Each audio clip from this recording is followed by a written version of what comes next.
روزگار، بچیاں کا روزگار، اور مکان کا عالم یہ ہے کہ مکانوں پر مکان، تعمیر پر تعمیر. یا اللہ یہ ہوا کیا؟ بولے ولی کی نگاہ اٹھی نا، دین بھی سدھر گیا، دنیا بھی سدھر گئی. جزاک اللہ خیر. بہرحال حضرات، ابھی مجھے اشارہ ملا تھا کہ محرم الحرام کا مہینہ ہے، تھوڑا سا اہل بیت اطہار کا ذکر بھی ہو رہا ہے، لیکن میں یہ سوچ رہا تھا آج بولنا ہی لال شریف پہ ہے نا. اور ایک بات اور بتاؤں، ایک جگہ میں رہتا تھا پڑھانے کے لیے حضرت، اور ہر آدمی میاں صاحب کا بڑا عقیدت مند ہے نا. تو ایک عورت تھی وہاں، اس کا ایک بچہ تھا 5-6 سال کا. عقیدت دیکھو نا، محبت دیکھو، عقیدہ دیکھو لوگوں کا.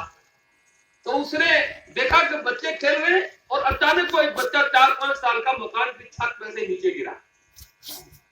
وہ دور سے پکار رہی ہے، یا میرے اللہ آ رہے بابے، آپ تو ہی پہنچنا بتا ہے نا.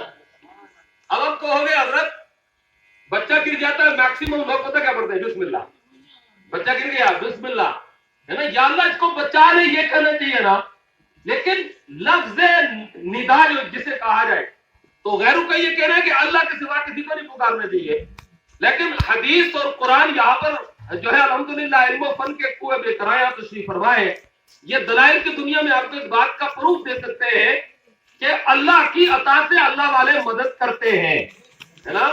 اور جو ہی اس عورت نے پکارا، یا میرے لار والے بابا بچا لو، بولے نیچے اتر کر کے گئی تو ایسا محسوس ہو رہا تھا کہ بچہ گرا نہیں، اٹھا کر کسی نے نیچے رکھ دیا ہے نا. نگاہ مرد مومن سے بدل جاتی ہے تقدیریں، اور جو ہو دھوکے یقین پیدا تو کٹ جاتی ہے زنجیریں. اللہ کے مقدس ولی وصال کے بعد ان کی پاور، ان کی طاقت زیادہ بڑھ جاتی ہے. ایمان والو، انشاءاللہ کبھی آپ کی دعائیں شامل آ رہی تو اس موضوع کے اوپر بھی بولنے کی کوشش کروں گا. لیکن قرآن نے ایک جگہ فرمایا قُلْ لَا أَسْأَلُكُمْ عَلَيْهِ أَجْرًا إِلَّا الْمَوَدَّةَ فِي الْقُرْبَى. اے محبوب صلی اللہ علیہ وسلم آپ فرما دیجئے لا أَسْأَلُكُمْ عَلَيْهِ أَجْرًا، ہے نا، تمہیں جو کچھ ملا ہے مصطفیٰ کے وسیلے سے اس پر کوئی اجرت، کوئی معاوضہ طلب نہیں کرتا، بلکہ الا المودۃ فی القربى، میری قرابت داری، میری اہل بیت سے محبت اور مودت کرو. اب حضرات آقا کائنات صلی اللہ علیہ وسلم کے صدقے میں رب نے ہمیں سب کچھ عطا فرمایا. قرآن ملا تو صدقہ مصطفیٰ کا ہے، رمضان ملا صدقہ مصطفیٰ کا ہے، بلکہ رحمان ملا ہے تو مصطفیٰ جان رحمت صلی اللہ علیہ وسلم کا صدقہ ملا ہے. کل کائنات کی رونقیں، بہاریں، یہ عزت، یہ وقار، یہ سب علم، یہ عمل، یہ نماز، یہ مسجدیں، سب کچھ مصطفیٰ کا صدقہ ملا. آقا کائنات صلی اللہ علیہ وسلم نے غیروں کی پرستی سے نکال کر ہمیں خدا کی وحدانیت اور خدا کی بارگاہ میں جو جھکایا، پہچان کروائی، یہ سب مدینے والے محبوب صلی اللہ علیہ وسلم کا صدقہ ہے. جب صحابہ کرام رضوان اللہ علیہ اجمعین نے کلمہ طیبہ پڑھ لیا اور آخری حج کے لیے سرکار جب تشریف لے گئے تو 1,24,000 صحابہ کرام ساتھ ہیں. لیکن حضرات کمال دیکھو کہ آپ کے مختصر یعنی اعلان نبوت کے بعد آپ کے مختصر وقت میں کتنے لوگ آپ کے شہدائی بنے، اور وہ شہدائی ایسے کہ اونلی مکہ تک، مدینہ تک یا ملک کے شام تک محدود نہیں، بلکہ جس علاقے میں چلے جاؤ، ہر گلی، ہر کوچہ، ہر بازار کے اندر محبوب کائنات صلی اللہ علیہ وسلم کے چرچے ہو رہے ہیں. آقا کا نام نامی اس میں گرامی جو ہے پکارا جا رہا ہے. ہر جگہ آقا کائنات صلی اللہ علیہ وسلم کی بارگاہ میں درود و سلام اور ان کی محفلیں منعقد کی جا رہی ہیں. یہ امت محبوب پر محبوب کا کتنا بڑا احسان ہے.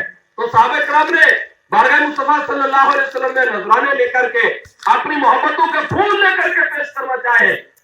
یا رسول اللہ، آج کیا یہ دنیا جو ہے جو درجوں کا رہی ہے، آپ کے شدائی کلمہ پڑھ کر مسلمان ہو رہے ہیں، تو ہم یہ چاہتے ہیں کہ یہ لنگر آپ کا جو چل رہا ہے اس میں کچھ ہم حصہ ڈال دیں.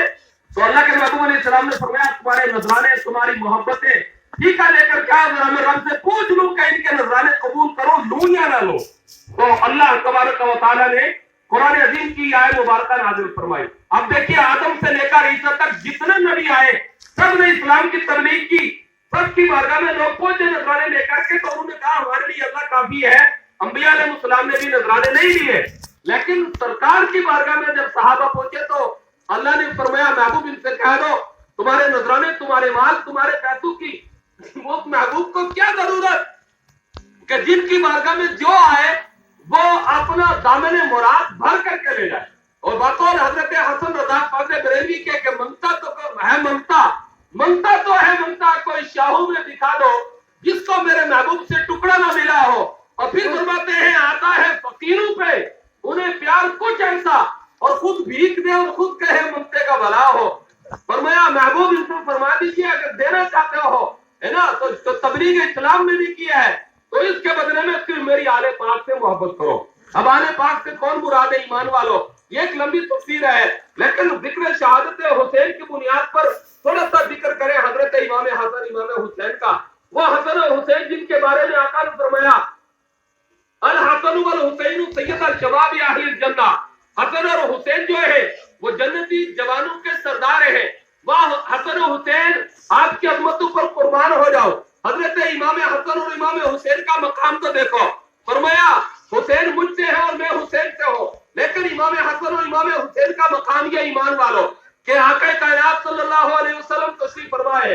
حضرت امام حسن اور امام حسین کشتی لڑ رہے بولے اتفاق کیا حضرت علی وہاں تشریف فرما حضرت فاطمہ تمام جانثار جلوہ آ رہے ہیں بولے دونوں جب کشتی لڑ رہے ادھر آقا ہے اور ادھر امام حسین ہے ادھر امام حسن ہے. دونوں کی جب کشتی ہو رہی تھی میرے آقا امام حسن سے فرما رہے ہیں کہ حسن جلدی کرو حسین کو پکڑ لو ہے نا. ادھر حضرت فاطمہ تشریف فرما ہے. فرمایا یار